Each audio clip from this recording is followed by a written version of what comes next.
Danielle Davis, partner for domestic relations here at Burnham Law, talking to you today about what to do if you and your co-parent don't agree about having your child vaccinated for COVID-19.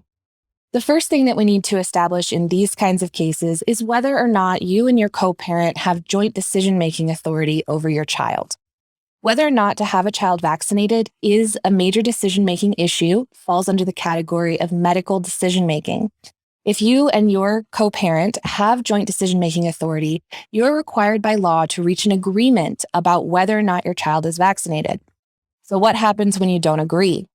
The courts have had to get involved in this issue in the last couple of years, and in a case from 2021, the court finally decided that you have to seek a modification of medical decision-making authority with the court to get permission to have a child vaccinated over the objection of the other co-parent. Now, I want to stop and talk about if you have sole decision-making authority or if your co-parent has sole decision-making authority.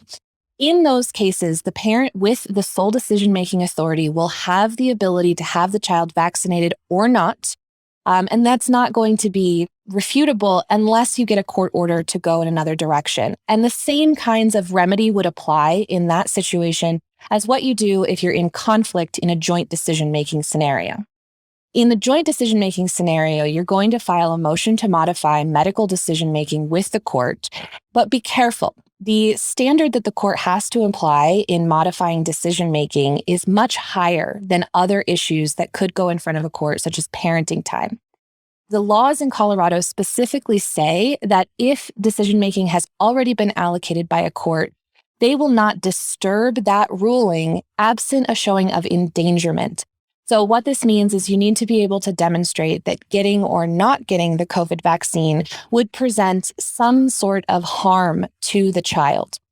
That can be physical harm or emotional harm, although I'm not sure how emotional harm could be argued for a vaccination issue. The most important part is to recognize that ultimately a judge is going to make this decision. So it is an uphill battle if you want to get it back in front of a court. But a judge is going to decide whether or not there is endangerment for the child to be or not be vaccinated.